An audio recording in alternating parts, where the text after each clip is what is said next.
Hey guys, bonjour à toutes, bonjour à tous. Eddie le Mac pour vous servir. Aujourd'hui, voilà, j'aimerais parler d'un fléau qui touche toute personne dans la vie quand elle veut faire quelque chose, et y compris dans le football. Ce fléau, ça s'appelle la procrastination.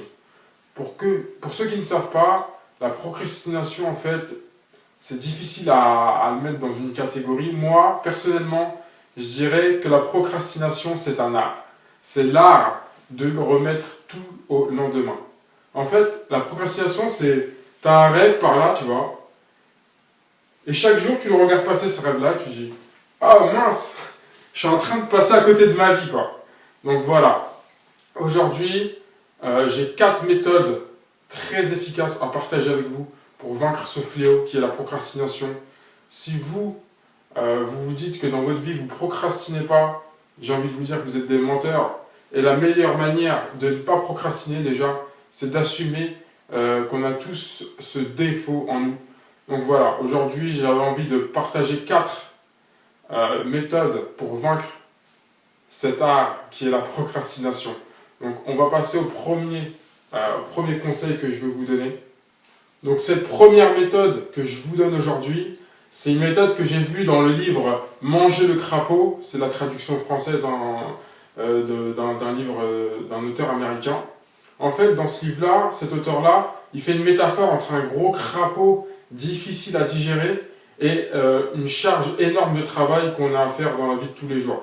Et il nous donne des méthodes pour mieux digérer ce crapaud-là, donc en d'autres termes, pouvoir mieux effectuer la tâche à faire sans que ça soit trop indigeste pour vous. Et justement, dans ce livre-là, une des méthodes qui est énoncée par l'auteur, c'est vraiment de lister ce que vous avez à faire chaque jour. Voilà, c'est une méthode qu'il a mis en avant dans ce livre. C'est vraiment une méthode infaillible, dans le sens où chaque soir, pour le lendemain, par exemple, vous allez lister tout ce que vous avez à faire pour le lendemain. C'est-à-dire que vous n'avez pas d'excuses. Le lendemain matin, quand vous vous réveillez, vous ne vous dites pas ah ouais, aujourd'hui j'ai rien à faire, donc je vais rien faire. Non, vous avez votre liste, tac, tac, tac. Aujourd'hui j'ai à faire ça, ça, ça, ça. Et il est bien mentionné dans le livre qu'il faut lister par ordre de priorité. C'est-à-dire que la chose la plus importante à faire, vous allez le marquer en premier. Ça veut dire que le lendemain matin, quand vous allez vous réveiller, vous allez directement voir cette chose prioritaire à faire et ça vous permettra de récapituler à la fin de votre journée tout ce que vous avez fait. Vous allez dire, voilà, vous allez regarder la liste, vous allez regarder tout ce que vous avez coché et vous allez dire, voilà, aujourd'hui j'ai pas procrastiné et demain je vais marquer aussi ce que j'ai à faire pour le lendemain. Donc voilà, vous allez rentrer dans un cercle vertueux. J'espère que vous avez bien compris cette première méthode. Donc une deuxième méthode pour éviter de procrastiner. Cette deuxième méthode, c'est le fait qu'il faut que vous vous imposiez des contraintes supplémentaires pour faire la tâche que vous avez à faire. En l'occurrence, dans le football, un entraînement ou je ne sais quoi, ou un gros programme d'entraînement.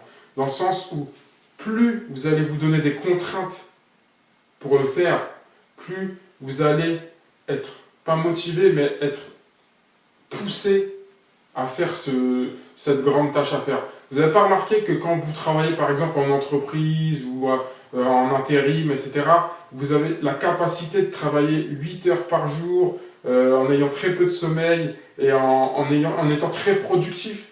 Ça, c'est parce que vous avez des contraintes. La contrainte de la hiérarchie, par exemple, la contrainte du manager qui vous booste, qui vous pousse à chaque fois à ne pas prendre de temps de pause, etc.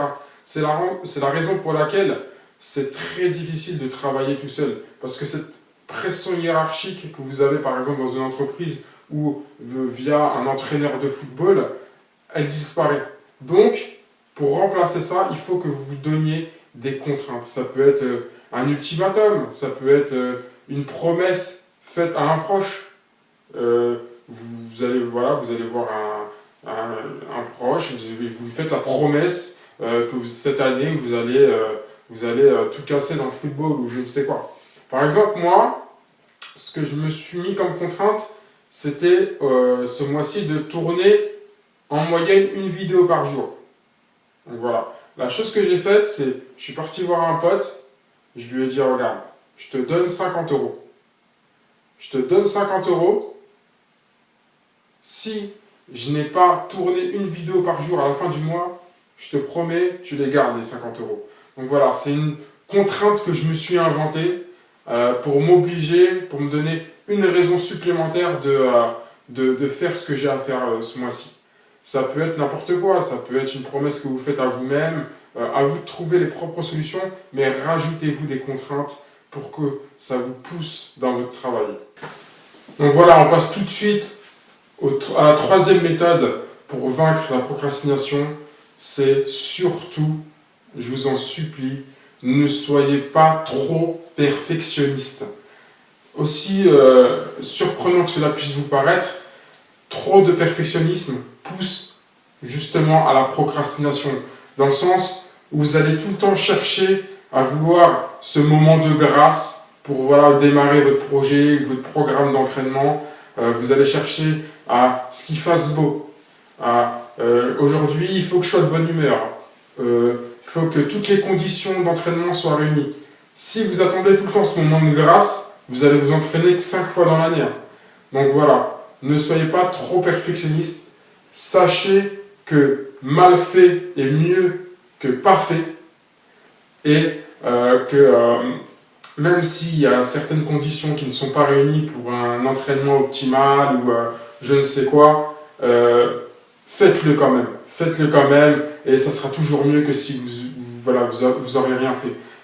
Moi, par exemple, ce matin, mon voisin qui fait des travaux, franchement, il m'a réveillé très tôt le matin. J'avais du mal à me rendormir ensuite. J'ai pas très bien dormi. Mais vous imaginez si je me serais dit ouais, ce matin j'ai mal dormi, je vais pas tourner de vidéo. Non, j'ai quand même tourné cette vidéo, même si les conditions n'étaient pas optimales. Ou demain par exemple, je vais tourner des vidéos en extérieur dans mon stade d'entraînement. Voilà, même s'il fait pas beau, je sais que je tournerai quand même ces vidéos. Donc voilà, sachez que mal fait est mieux que pas fait. Ne soyez pas trop perfectionniste. Si vous cherchez la perfection à chaque fois, vous n'allez pas avoir beaucoup de volume de travail. Donc faites, et même s'il y a 2-3 petites choses qui ne sont pas bonnes, sachez que ce sera toujours mieux que si vous étiez resté chez vous par exemple. Donc voilà, on passe tout de suite à la quatrième et la dernière méthode. Donc la quatrième méthode, comme on l'avait dit dans la troisième méthode, c'est déjà d'arrêter de se trouver des excuses bidons pour ne pas faire. Et la quatrième méthode, à contrario, c'est de se trouver des raisons, de bonnes raisons de le faire, ce que vous avez à faire. Sachez que la base même de la procrastination, ça vient de quoi la procrastination à votre avis? C'est tout simplement parce que vous trouvez de meilleures raisons de rester dans votre état actuel de confort plutôt que de bouger de cet état-là. C'est-à-dire que vous êtes tranquillement assis dans votre canapé et votre cerveau va se dire « j'ai plus de raisons, de meilleures raisons de rester dans ce canapé-là plutôt que de faire ce que j'ai à faire ». C'est la raison pour laquelle on ne bouge pas. Parce que notre cerveau a fait un calcul coût-avantage et s'est dit c'est mieux que je reste dans la situation actuelle de ne rien faire plutôt que d'activer un processus qui ne me rendra pas plus heureux, on va dire. Donc ce qu'il faut que vous fassiez, c'est de vous donner un tas de raisons agréables, positives, pour vous obliger, pour que votre cerveau se dise « Ah, j'ai plus de bénéfices à bouger plutôt que de rester dans mon état actuel. » Vous des raisons multiples et variées. Ça peut être, je ne sais pas moi, vous avez un objectif, c'est d'être riche, de devenir riche par exemple. Vous êtes assis sur votre canapé, votre cerveau il va vous dire, bon, si je me lève pour aller travailler, pour aller m'entraîner, pour devenir professionnel de football, il va automatiquement l'identifier à la richesse. Ça peut être, j'ai envie de rendre fier mes parents.